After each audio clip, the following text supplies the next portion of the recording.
What's up, everybody? This is Carlos Cruz of Warbringer, Magic Ritual, and Hexen, and you're experiencing Poppitt's Corner.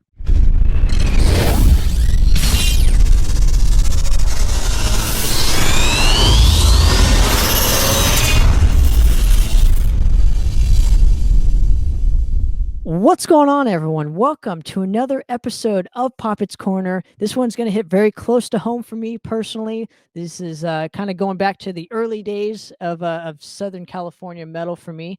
And I'd like to please bring on the wonderful, my good buddy, Mr. Tim Campbell of Wartoke, Visceral Decay, and now his new project, Fairhaven. Tim, how you doing today, man? Thanks so much for giving me a couple minutes of your time. Oh, dude, I'm doing great. Thank you for having me on here, Tanner. It's nice to see you, bro. It's been a long time, but I'm glad I'm here, dude. I'm glad that you invited me to your show. This is awesome. I'm stoked. Absolutely, man. It's always a pleasure to see. We've talked to you and seen you in a couple years now. So, how this kind of deal works is I'm going to go through your entire musical career and just tell some stories and just have some fun with you for, I don't know, the next couple minutes or to an hour. So if you're ready, man, I'd love to get started. Let's get started, brother. All righty. So give me your kind of first recollections of just kind of hearing music for the first time, and what was the band that sort of introduced you to music and kind of what it was for you? Okay. When I first started to metal music, I mean, this is probably a go-to. I was about 12 and a half years old. I mean, I knew nothing of good bands at the time. I was listening to like Slipknot, Ozzy, um, Tool, Nine Inch Nails, stuff like that. Didn't really know too much about death metal. And, as I grew, I went through high school and stuff like that, uh, I wanted to be in a band, since high school. So, I met Taylor when I got out of high school, and he was playing guitar, and I said, dude, let's start up a fucking band. And I think the first like actual band I listened to that really like blew my mind was Dying Fetus. They fucking blew my mind. Just how heavy it was. And I was like, I want to do this. I want to do what they're doing. And they're, for the longest time, my biggest influence when it came to death metal. And so I started the project with Taylor, Visceral Decay, and then I met Daniel and Dust. Well, I knew Dustin from high school, and he's such a good guitar player. And we started to go. It took us about 5 years to really get it down, to really hone what you have in that live CD. We worked really hard for it, so it was, yeah, and again, that's big, dude. Thank you for doing that. Yeah, I mean, after Dying Fetus, it kind of progressed, like Guttural Secrete, and it just progressed from there. Yeah, so Now, let's go back just a little bit. So, did you get into like classic rock at all, or anything kind of prior to Dying Fetus at all, or was or was Dying Fetus the first kind of band that kind of hooked you in? So there's nothing classic rock related in this story. No, no jazz, no anything. uh you know um Cephalic Carnage was probably the most jazzy I got. I kind of lost you there for a minute, but you're talking about, did I get into jazz? No, no, no. um So was there anything kind of tamer, I guess, than Dying Fetus? Because Dying Fetus is like, a kind of more heavier kind of band. I was just kind of curious, like, even if it's like, I don't know, Blink 182 or I mean, White Zombie, Rob Zombie, big influences. In Alice in Chains is still by far one of my favorite fucking bands in the world. uh I listen to them daily. Also, ask they really honed my vocal range. Like, I love Dax Riggs. You know, Lane Staley is one of my favorite singers. You know, and also I really enjoy a lot of goth music. Believe it or not, like I love goth music. It's you know, my thing was the more depressing it is, the more sadder it sounds, the better I'm gonna like it. You know what I mean? Interesting. So how did you kind of were you how were you kind of like almost like clicking with this specific music? Was it kind of just how you were feeling at the time? So you kind of locked on to like more kind of, I don't want to say depressing kind of style of music, but I guess I'm going to have to say a more depressing Yeah, say style of it. music. Absolutely. Yeah. The more depressive, the better for me. Like especially the vocals. If the vocals make me feel something, you know, inside, I can relate, you know, bands like Acid Bath and Alice in Chains really opened up my eyes to like singing normally, clear. I mean, I love death metal. You know, I love Dying Fetus. I love, you know, Cannibal Corpse, Cannabis Corpse, all that stuff. Like, I love that vocal range, but I've always loved how Lane and Dax took the brutal the brutal feeling of the music and then sang clear with it and gave you that emotion. When I can hear those lyrics, when I can hear the vocals, it just really speaks to me. Like, it was a big thing for me growing up. Still is. Of course, man. And then obviously you found Dying Fetus and began. Was this the moment where you kind of said to yourself, I would kind of want to do music, just not just listen to it, but actually, formulate your first band, and why the vocals at first? Did you end up kind of playing a first instrument, or was it just the vocal duty was kind of just open, so you just kind of that was your default? I love to sing. Like, that's my thing is I'm a vocalist, you know, like I love to sing. I like, you know, uh, although I'm not really good at black metal vocals, but death metal vocals and singing clearly, like, uh, is just something that expresses a lot of emotion for me. Being able to uh, sing at a, you know, different range styles, clearly, emits a lot of emotion from me, which I love, which I love to do. But the whole Visceral Decay thing was, you know, Taylor and Dustin at the time, we were young, and, you know, we wanted to get into the death metal scene, and so I just started to train my vocals to, you know, do death metal style, and it started to work out really well. Um, Sure, and let's go back even before this. So you mentioned the death metal scene. So what was the scene happening? I'm assuming you were in Southern Orange County with when all this was right. transpiring. So I'm just kind of curious what kind of scene was happening around, and give me a year on this. And forgive me, was it early 2000s, like 2002, 2003? No, no, no. I mean, that's when things started I started to gain my knowledge of like death metal bands and uh but what was around me the most, which I'm not a big fan of, was like hardcore music. And, you know, I just think that I growing up around when hardcore was coming around and I didn't like it. I wanted something more heavier, more brutal. And when I found it through, like, you know, bands like Dying Fetus, Cannibal Corpse, you know, just like that brute, like Guttural Secretes, another one, like just the brutal ass fucking technical shit. Like, um, I was like, okay, no, I got to do this style. I want to do this style. So in like 2005, there was still like a big hardcore scene. Um, and you know, I wasn't seeing too many local death metal bands at that point. Um, so that's where me and Taylor got the idea. Let's fucking, you know, let's make our own like brutal death metal band and kind of add like a funny little twist to it. Um, Sure.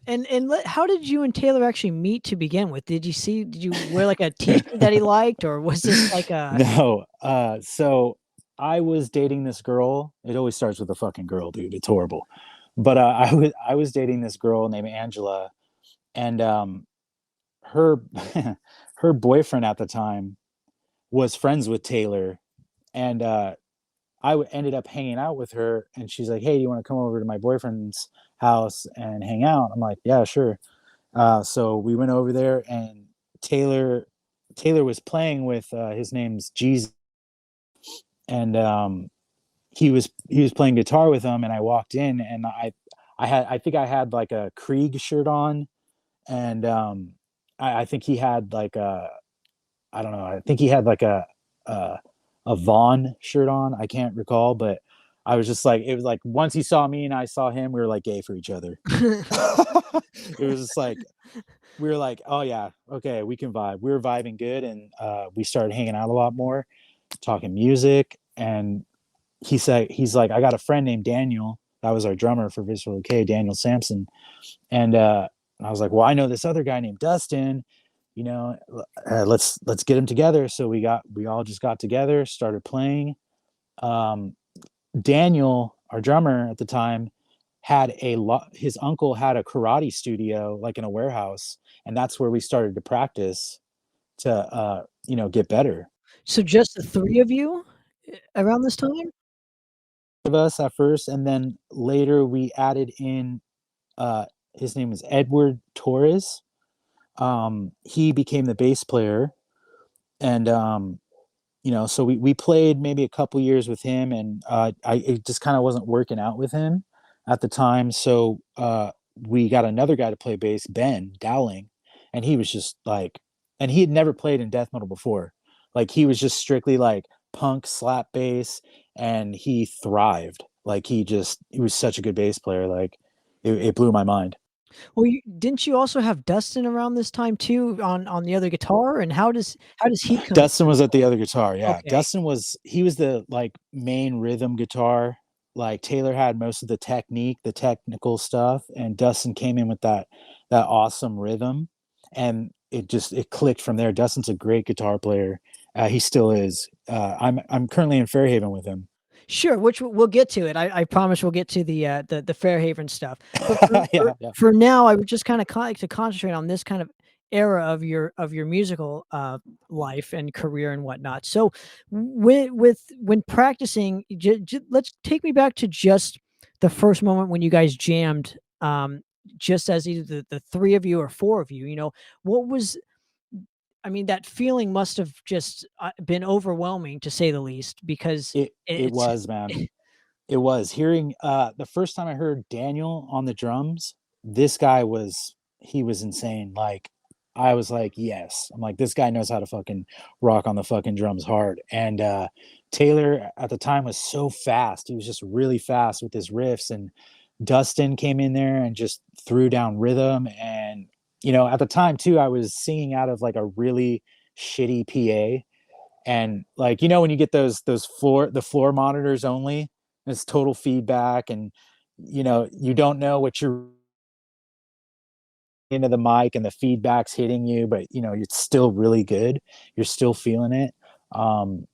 It's that when all of us started to play and we started to really hone the skills of what we're trying to do,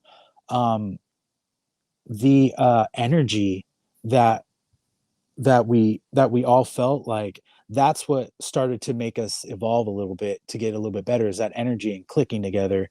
And I'll never forget that feeling ever. It's a great, wonderful feeling when you can get a group of guys together with the same mentality. You all want the same thing, because in bands this is kind of hard, like a lot of band members, they kind of want different things, and you kind of have to like cater here and there, at least the bands that I've been in. But when it's all one mind together, it is it's amazing. It's a synergy that I love, and to this day I love playing with people who are on the same page as me. now just your influences alone, with this specific lineup in question. Did all of you kind of love the same bands and Yes, just like absolutely. the heavier style of music? So Daniel was mostly, I'm assuming he was into a lot of the death metal stuff, Correct. and I mean, you guys were how old? 17, 18, 19 at around this time? I was about 18. So Dustin's 1 year older than me. So me and Dustin were like 18, 19 when we started. and Taylor is about 5 years younger than me. I think 3 or maybe 4 years younger. I don't know, but but he's a him and Daniel were a little bit younger than us. But yeah, we all love the exact same music, and that's what made us click really well together. Now, can I ask you about your specific lyrical content and just kind of how you infuse the sense of humor, but it also isn't it's not like overblown. It's not like it doesn't take away from the music itself. It actually adds a lot just because it's so much fun. And I'm just Yeah. kind of curious where that comes from. I'm I love to be funny, dude. I mean, life is very serious, and a lot of the death metal that I listened to growing up is very serious. Their lyrics are super serious. Despite a couple bands, but I wanted to have fun. I didn't want it to be so serious because life's already fucking serious, and in that moment in time, I wanted the lyrics to be very funny. So I tried to write very funny lyrics. An alien fucked my infant brother. That one is by far one of my favorites. Gamma Ray Cunt Punch. That song's about the Hulk punching a female's vagina. Silly, but it worked with the music, and I had fun doing it, man. It was very fun to play on stage. And how did you guys come to terms with find or choosing the name Visceral Decay? Did you kind of just look? It sounds like you almost looked in the dictionary, just found two words just to put them together. So I don't know if this was the case or not, but No, we all sat around and we're like, dude, and it took us years to get that name too. We all sat around and we just threw ideas back. At first we were going to be called Sepsis, but I was like, we gotta change that up a little bit. So uh, I don't know if a dictionary was involved, but I'm sure we looked something up. But yeah, we came up with visceral decay, like stomach decay, basically. That's what it means. So yeah, I mean, it just kind of went. And after, like, yeah, we went by visceral decay, but after a while, we started calling ourselves VD, like venereal disease. So I mean, it kind of just it fit a little bit, I guess, better with what we're singing about. But yeah, we just sat around and we just sat around, passed ideas back, and came up with visceral decay. and can I ask you around this time too, social media was kind of just booming because it's like the mid 2000s, so MySpace was happening, and Correct. how much of that played a part in you guys finding your audience either locally or worldwide wise, and then Right. the other thing is how did this help in having you guys having getting you guys shows per se around or locally? So we kind of didn't. I mean, we used the social media a little bit, but we kind of all did it by foot. We went to venues and we said, "Hey, we have a band. We're wondering if we could play here." We talked to the guy who's running the joints, and like Malone's and Hoagie Barmichaels, and they're like, "Yeah, sure. Can you sell tickets?" And we're like, "Well, we'll fucking try." So he gave us tickets and we went out, and you know we we sold them. We just did it all by foot, really. And I mean, we did social media too, but we pretty much kind of word of mouth. And we didn't I don't can't really remember right now if we had a super huge fan base, but most of the people that came were pretty much our friends and maybe some of their friends. So Well, I remember specifically, and I'm going to infuse myself in this particular part of this, where you guys played hoagies with us, and we had no idea who you guys were. You guys were just yeah. drinking in the parking lot or whatever, and we came over to you guys, and your attitude was just so cool that it was like it was almost infectious, and it still is. Obviously, we've been friends for so long now, but back in the 2007, 2008 era, I would say, Yes. I mean, we were a bunch of 15, 16-year-old snotty nosed kids or whatever. And obviously we had our parents backing us up and whatnot, but you guys were doing it without this. You guys were doing it just like, all yourselves. So how much support did you guys have, especially with the family wise? I mean, and just that it just seems so difficult to do on your own. It was super hard, and most of the times, like, we couldn't sell the tickets, so that came out of our pocket. We had to pay what we couldn't sell, which was fine as long as we got to play. And as far as the family goes, my mom and Taylor's mom and the rest of the people's family were super supportive. They showed up. That was the support they gave us. They showed up, although they didn't like the music, but they showed up and they supported us. Through and through, and I'm so grateful for that. And yeah, but we pretty much we did it on our own, and we had to pay out of pocket if we didn't sell the tickets. So yeah, I mean, we didn't mind though. It wasn't a big thing. We loved it. And just watching you specifically with that experience and whatnot of first meeting you, we stayed for even after we played, and you guys were like the last band. But Yeah. I'm not kidding you when I say this is there's only been a handful of times where like I literally saw a band that was like almost life changing. So when I saw VD for the first time, that shit was life changing. The band Wow. was so tight.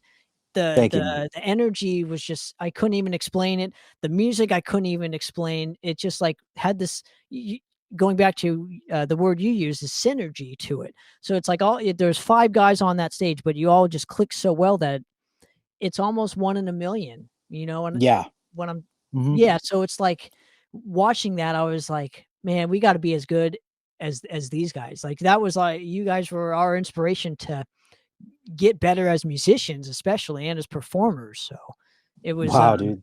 Thank you for that, man. But you guys blew us away too, man. Like, I can't tell you, man. You guys, and even the support from your family. Like, I love the fact that your dad got up there, bro. Like, that's so kick ass, man. And like, I would have to say, like, that day, it was your band and Visceral Decay that fucking took that show, dude. Both of us were great, dude. I loved playing with you. Um, and I mean, was that the only show that we played together? No, we played a couple more times with Xanthocroid, I think. I think we played with Oh, that's right. Xanthocroid there. But regardless of the fact, you got to admit around that specific time, the deathcore scene was happening. And I think Yes. I want to say we kind of clicked too, just because yeah, we might have not been playing the same style of death metal, but it was still death metal, and it was not deathcore. So we were, Right. I think that's why we gravitated towards each other around that specific time. Bands like Madras, Visceral Decay, Dismissed, Xanthocroid, Necrotic Kiss, all those kind of bands we had like our own pocket, as it were, where Yeah. we didn't want to associate with the Orange County deathcore scene that was just so rapid at the time. So Right. Yeah. It blew up quick. It blew up quick. yeah, but it also died quickly too It with did. deathcore. So, but I guess my point in all this is I just want to preference this. I want to say that is a huge reason why we just kind of locked on us bands together and just wanted to grow together. So I think we had to support you guys and go to the Yeah. shows and it was just like so much fun every single time, and Yes. um Yes. I want to say too, when was your first show and where was it at? Okay. Yeah. So this was funny. So one of my friends, and this is the first show we ever played. One of my friends, her name was Danielle. Um, she lived. This is crazy. This is a crazy story. So she lived in like a mansion in Orange Park Acres, right? And a couple days prior, her father blew his head off in the garage, and she had came up to us and was like, "Hey, my dad killed himself. Do you guys want to play a show in the house? There's nothing in there. Uh, invite whoever you want, and you could play the show." And I was like, yeah, we're gonna do that. And Please tell me you didn't play in the garage. no. But what's crazy, bro, what's crazy is in the garage was still the chair that was set up and the gun case was open. And the people had just cleaned all the blood and shit and the brains off the walls and the floor. But the chair was still set up and the gun case was open. But yeah, that was and okay, so I had hit up my friend Black Metal Ashley. I told her, hey, and this was the day of the show. I said, I'm like, hey, we're playing a show tonight at this mansion. My friend's dad killed himself in it. Um, I want you to invite as many people as you can. And so the show started around 6 o'clock at night. She managed to get over 200 people packed in this mansion house, bro. Our first show. And it was an awesome fucking show, dude. There's a huge, I still have pictures from, I'll have to show you the pictures, but there's a huge circle pit. Like the cops showed up and the cops loved us and they let us play out our whole set. And then we had to stop, of course, but they were there. They showed up and cause they got noise complaints, but they let us continue the show. And yeah, man, about close to 200 people showed up that night just by word of mouth, thanks to Black Metal Ashley. But that's probably the most brutal start to Visceral Decay, that story that I have. Now, how can you walk me through the differences of playing a live show as compared to just being in a rehearsal space, and and I guess the feeling that you got on that live stage, just kind of touching it for the first time and opening your mouth and the first guttural just fucking bark that you let out. I mean, walk me through just that whole vibe and experience and what you were kind of going through, if you can even remember that far back. No, I can, man. I definitely can. So I thought for sure I would be nervous, but once I got up there, I was so comfortable and it felt really right. It felt right to be up there. And we practiced at least 4 or 5 times a week to really get it. So there wasn't a thing like, even though sometimes like the sound wasn't as good, it was still that synergy that we all had together that made it was our presentation, I believe, that made it worth everything, dude. Just getting up there, and at the first show there's nobody really there, people don't know you. It's a bunch of people that, it's a family, friends kind of deal. But I didn't care. Being up on stage is where I belong. Still to this day, I believe that, and so the nervousness, I didn't really have any. And it was just, it just felt right. Felt really good to do that. And what is the next step after playing the first show? Do you guys immediately go into the studio or record a demo afterwards? I mean, what is kind of the next step? So after we played, we kept practicing, and then I think it was about our like fourth or fifth show, I believe, that we really started to tinker around in the studio, which wasn't really a studio. It was just like we set up mics and we fiddled with the sound to make it sound like it was in a studio. We had like a cardboard around the mics. We didn't have like an actual studio. And Taylor at the time was music, like he was doing music at a college, so he knew how to do all that stuff. You ask me, I don't fucking know how to do any of that, but I just get to the mic and sing. But he really stepped up and made that happen, with the mics and really making it sound really good for him doing it for the first time. I mean, I got to give him credit. Like, it sounded fucking decent, so yeah, we even though we were working, we were practicing for shows, we were also practicing to do the demo as well at the same time. And correct me if I'm wrong here, but I remember you telling me that the vocals were actually recorded in a car or something to this effect. Yeah, we recorded them in my van because my van had carpet. Like it was like a shaggin' wagon, dude. It had shag carpeting up the walls and on the side. So I had really good condensed sound, you know? So yeah, I did it. I did it in I did it in my van. Yeah, the vocals were done in the van. And how hard difficult was it for you just to record? And because it lasts forever, so you want to make sure that your vocals are just as pristine as possible. So it's like, you know, walk me just through your specific thinking around this whole time, because it's, again, this is your first time in a studio recording. Correct. So at first when I started doing death metal vocals, I didn't know how to do them. I was just kind of going off what I heard from other bands and trying to mimic it. It's not until maybe like 4 years into Visceral Decay that I started to learn to sing with my gut. And once I started to learn to sing with my gut, there was no problems. Like I could do it all the time. I still can do it, and it's just the learning how to do it with your diaphragm and your stomach and not your throat. And once I learned how to do that, my vocals got way better. And I could go for hours. There wasn't a time where I was like, I need to take a break, so we just pumped it out in like a week.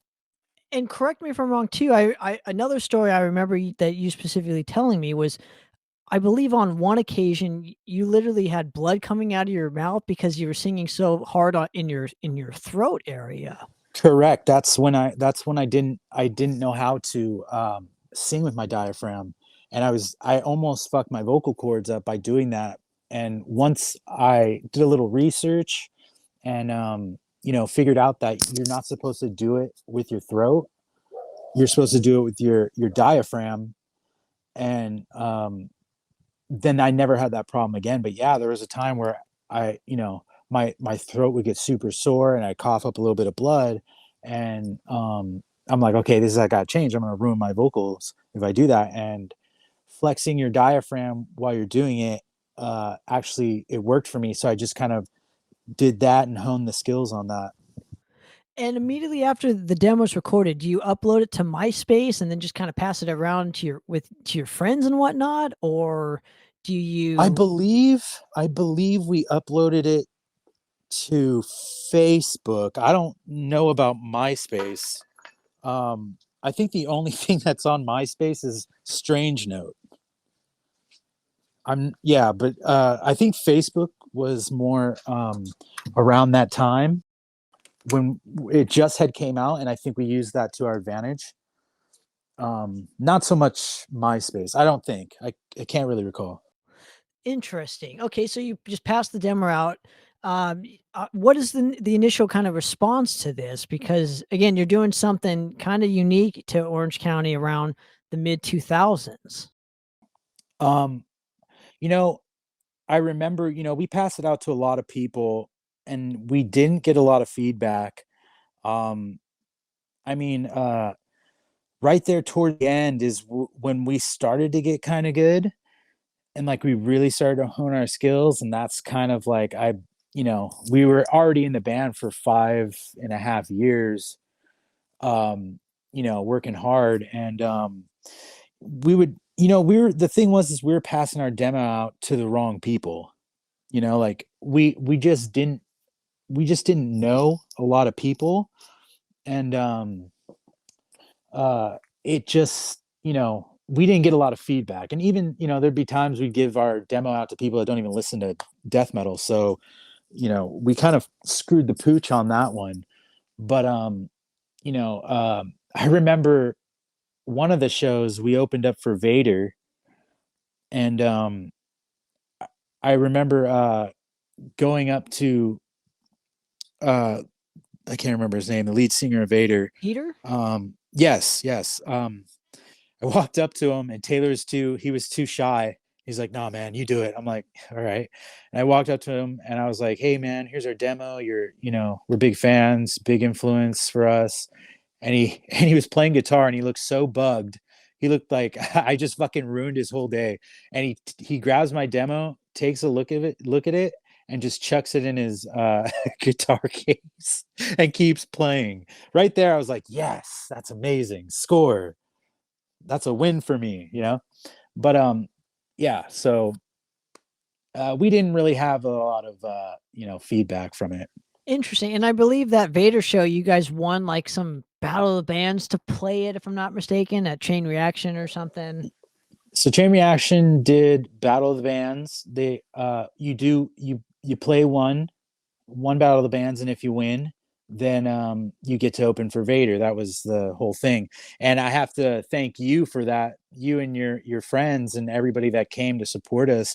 If it wasn't for you guys, man, I don't think we would have won that show, because you guys made that possible. Just the support you guys showed Visceral Decay, and I think really made them kind of think like, okay, these guys, yeah, they're gonna win, So I appreciate that. I've always thought about that day, man. It was a good day.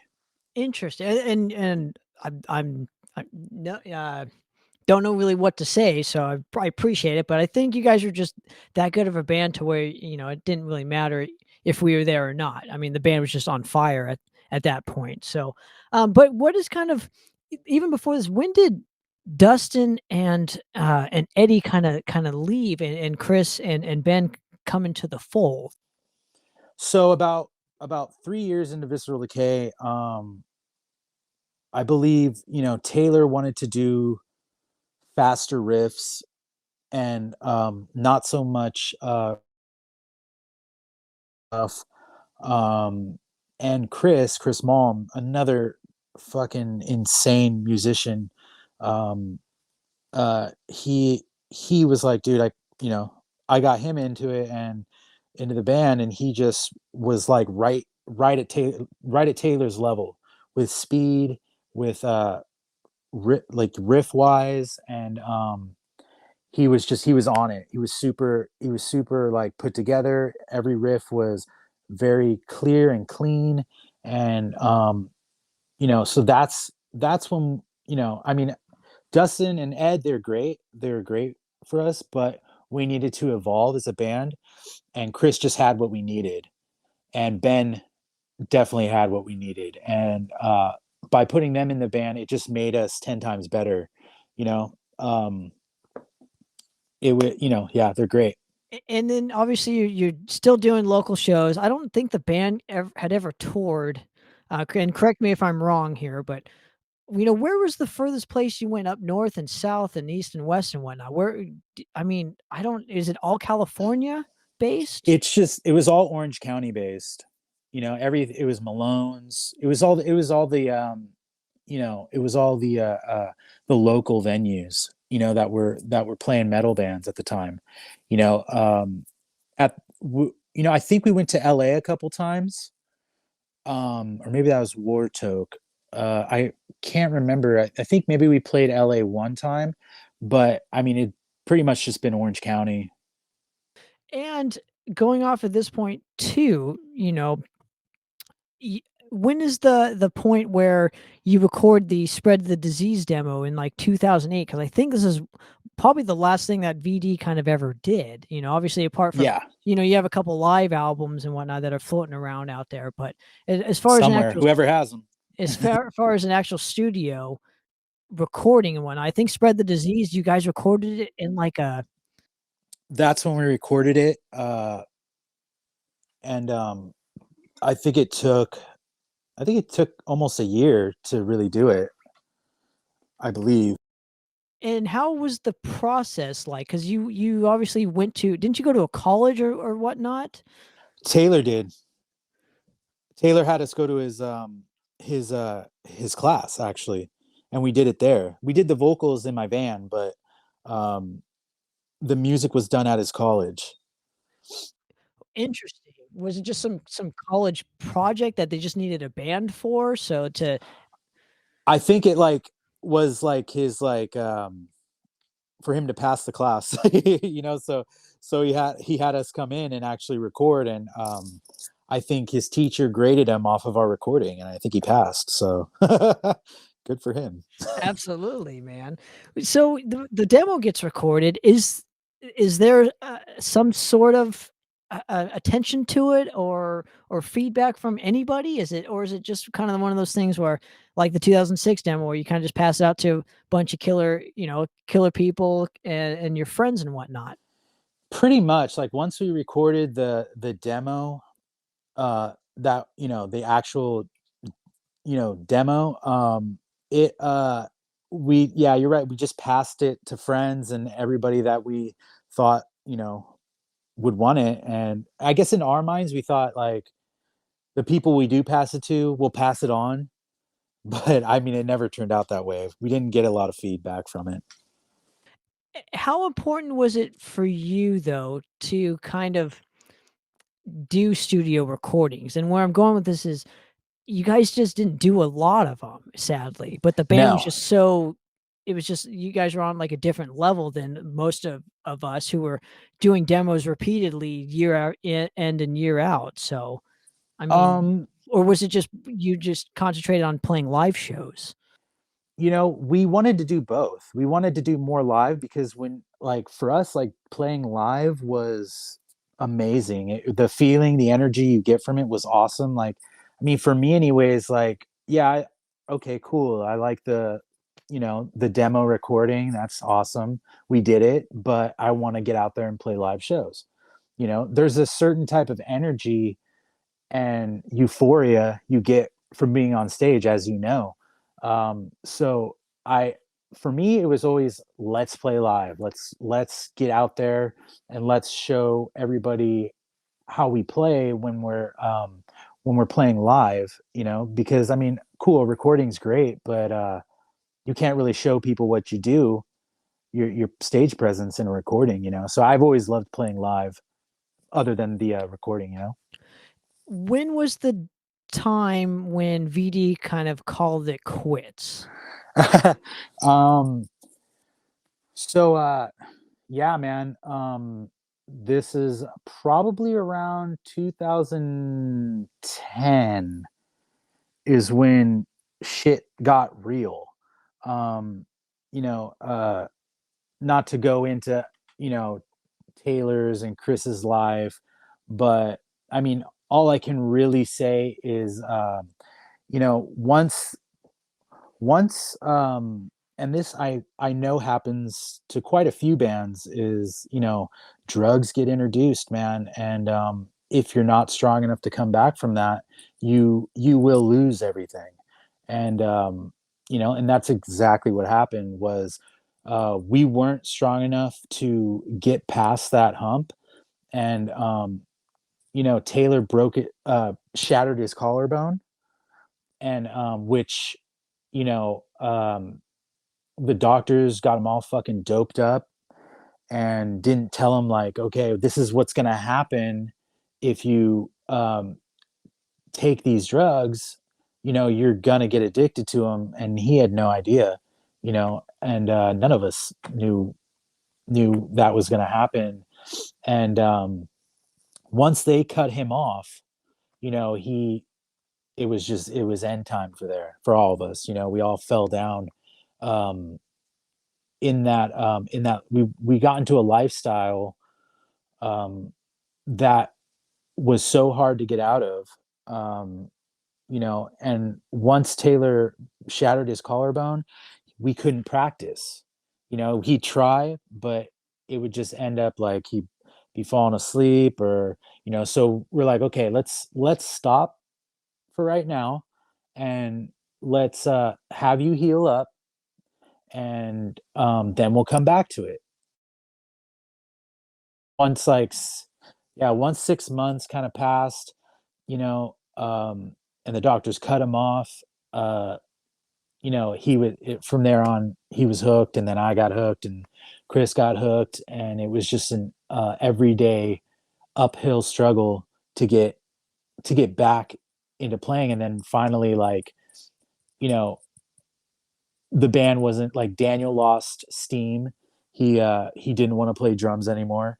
uh Although he never went as far as going down the road of narcotics or anything, but he just lost steam. He just didn't want to play drums anymore. He got bored.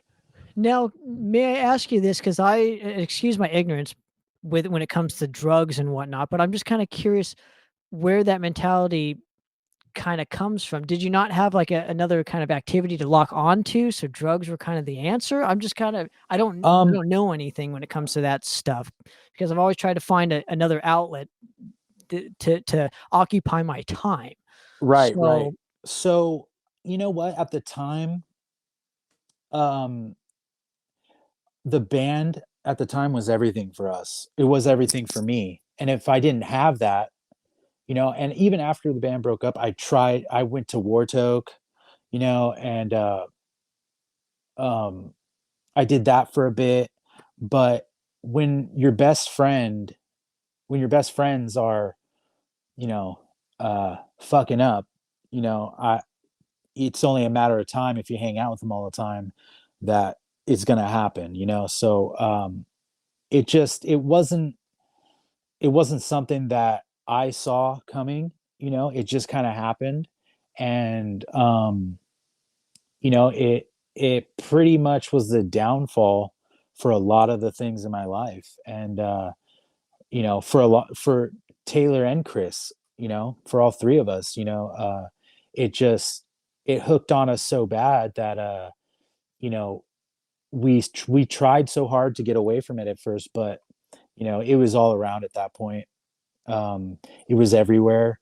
It was just we didn't if we didn't have the band, we needed something else. And since we were already kind of like hooked into like the drug scene after that, like it just got worse and worse and worse. And it didn't matter if you know I was pretty much the only one that was trying to play in other bands and trying to still do what I love to do. And it still took over my life. So it's just something that uh if you don't have a lot of self-worth, you're not going to care if you mess up or be in a band or want to play music. You're just going to want to do whatever the fuck you want to do because you don't care about yourself. And that is where I was at that time. and when was the moment when you gained the confidence to kind of rehabilitate yourself and start to care, as you put it a second ago, where you kind of I know where you're at kind of now, which you can explain however much you want to. Mm. But I'm just kind of curious, when was the moment when you found yourself again? That would be about 7 months ago, man. It's been a long, hard road for me. I've struggled on and off, with the drugs. And, about 7 months ago, I was dying in a broken down car somewhere in Santa Ana with my girlfriend. And we were just not in a good place. I was homeless. Things were not working out. And I really had to go through that to really realize that this is not what I want to do. This is not where I want to be. And in 2019, I was doing really well. I was in a band again. I was, just kicking ass. I had a job. And but drugs are real. That's all I have to say, dude. They're very real. And they always found a way back to me. But 7 months ago, I just looked at where I was. I looked around, looked at my girlfriend, and was like, this I can't do this anymore. I cannot be in this in this fucking shithole car or homeless. So I just made a change. I got out of that. I got off the streets. I went to rehab. Um, and I'm just, I'm kicking ass again. I'm doing great now. And it's not a lifestyle I ever want to go back to. It's a very brutal. You gotta really have some hair on your nuts to fucking live that life, bro. I don't recommend it for anyone. what tools do you now possess that maybe you didn't around, the 2010, 2011 that's helped you out within the last 7 months that you didn't have before? Oh, bro. So, I mean, I have a super solid support group. I attend meetings all the time. Uh, therapy and just kind of getting to the root cause of why did I, why did that even happen to me anyways? I have, people I can call now. I have a home group I go to every Tuesday, and it's just I didn't know that there are other people out there like me that struggled this way, nor did I care at the time. But now, knowing that there's these groups out there, there's people out there that will I can call up if I'm feeling like shit, and they'll pick up and just talk to me and talk me down, and give me support. And it's what I didn't have before, and now that I have it, it's changed my life majorly. I love it. Now, you touched upon Strange Note, and I have to get to this. It has to Oh come my into god. fruition where, because you were doing Strange Note, which is like again, it's a fun, goofy project. I still think A Beautiful Sunrise is like the greatest fucking song in the world. I'm Oh not wow, kidding yeah. you. I have stories when it comes to showing people that song, and it's literally they'll have a bad day, and after I show them that song, it's like it's almost like my day's not crap anymore. So that's it's Yeah, dude. I have stories, especially with my buddy Alex Martin who was having a shitty day. I showed him the jam, and he laughed his ass off to where it's like, you know what, this is the greatest song ever. So I'm just kind of curious why you didn't pursue that, in place of drugs and alcohol and whatnot, and music in general. You know what I mean? Where I know, and I know you preference that you were trying to start bands, but you know, doing it, the Stranger thing you were doing all by yourself, if I'm not mistaken, correct? Yeah, so it was I made up pretty much a good amount of it, and Taylor kind of helped.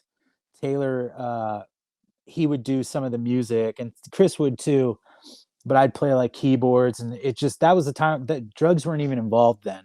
So I was like completely 100% sober doing it, and just my attitude and my mindset at that time was super hilarious. Like I kind of don't have that mindset anymore. I'm a little bit older now, so it's hard for me to get there, but I mean, I can still bring it out, but that was just all for fun. And when I have someone making music with me, like I'm not good at mixing music. I'm not good at like putting it on the computer and shit like that. But when I have someone else doing it with me, uh, there's no limitations to my ideas, and that was just something for fun. And I had a lot of ADHD back then, so it was easy to pump out. Um, yeah, but I love that stuff. I can't find out. How'd you find it? Oh, I have my ways, sir, but I have a couple tracks I can send you. Um, Oh but God. so let's go. Let me ask you this. Podcasting has become, kind of the hip thing to do now. It's a new art form, and obviously, this is what we're doing now is being on a podcast. Have you ever thought of getting your own and starting your own podcast, just to even, in place? Let's just say, God forbid, you ever get to that place where the drugs will come in again. Maybe the podcasting thing could help, I don't know, alleviate some of that, like, helplessness or whatever it is. Or have you ever thought about doing like a new art form like that? Because I think you'd be really good at it. I would love I would love to do that. Uh I just, I don't have the funds right now to really do it. In the future, I would love to do something like that. I wouldn't, like to do what you're doing, that'd be awesome. That'd be very fun. I see a lot of people, doing that, and it does seem like a lot of fun. I mean, I wouldn't rule it out. It would be something I would like to do. I Absolutely. I think you'd be really good at it. And let's go lastly, I want to thank you for coming on again. And we're going to end it with this chapter is Fairhaven. So walk me through how this project got started, and what kind of a project is this that's going to be coming up for you? This is like okay, so we started this 2018. 2018 we started. We were practicing. We practiced for about 2 years, and I kind of had a little mishap, and I was gone until about 7 months ago, and that they just kind of we just started doing it again. But Dustin and Ben, not Ben Dowling, this is a different Ben. Um, his last name is Jack, Ben Jack, and Dustin. They kept. Oh, and Philip Moore. He's our drummer, and they kind of kept going and kept doing it while I had my little leave of absence there. But now that I'm back, we're starting it back up again, and they never stop, so it's good. But it's basically a stoner doom. It's very drony, very slow. It's got some heavy parts. I sing I sing clean. I sing very clean at some points, and then I do some death metal vocals. So it's like very stoner doom influence, Electric Wizard, Chemist, Paul Bearer type stuff. That's kind of really what I'm super into right now. Um, and it's what's drawing me towards the music. But and we named it Fairhaven after Fairhaven Cemetery in Santa Ana. Is a cemetery that I kind of grew up in. Actually, I've been going there since I was 13 years old as a kid, and I mean I've done everything there. That's just and it fits so well. All of my friends, Dustin, everybody knows Fairhaven Cemetery, and we have a logo out already. I'll have to send that to you. But we're still practicing right now. We're still trying to hone everything in. But from what I can tell you right now, it's going to be awesome. It's going to have a lot of emotional ties with my life. The lyrics are going to be a little more serious. I sing about a lot of like the trips I've had on DMT, hallucinogens, stuff like that. Um, my life living as I was homeless, stuff like that. Just a lot of shit that hits home with me. I'm gonna be singing about. So yeah. Whenever we start doing it fully, I'm gonna hit you up and send you some stuff. I have a couple videos I'll have to send you, and it's like it's us in a studio, uh, and we're just kind of playing it live. And it was our first take, so sounds awesome. I Yeah, I'll send it. I think I send it to your email, right? It's like a 7-minute video, so I don't know if Sure, that'll go. we'll do it off air or whatever. But for now, I mean, where can people find Fairhaven and kind of what you're doing now? Obviously with the VD stuff, it's only in bootleg form. So if anybody wants a copy, I can always make them a bootleg and send it to Right. them. But Okay. with Fairhaven and whatnot, where can people find you guys? Are you on Bandcamp? Is there a Right now, you won't be able to find us right now. We're still working. We're still getting it together. I think we got a total of like 5 or 6 songs that we need to kind of hone. We need to find a bass player. Um, I was gonna play bass, but I just think it'd be better if we found a good bass player that can groove with Dustin and Ben, and I can just focus on singing. Um, but yeah, once we all get back together, which would probably be in a couple months here, we're gonna start going hard, and then we'll probably get into the Bandcamp, maybe SoundCloud. Um, I've been in a cave, so to speak, for 8 years. So I'm not too tech savvy anymore. But We'll get you on the yeah, right track, my man. We'll get you on the right track. But Tim, I want to thank you so much for giving me a couple minutes of your time to do this with me. I've always been a big fan of yours specifically, and of course VD. I mean, and Wartoke and Strange Note, and I'm looking forward to Fairhaven and whatnot. And just having you back into the music scene I'm just super excited for it. And but for another episode of Poppitt's Corner, guys, I'm out of here. Cheers.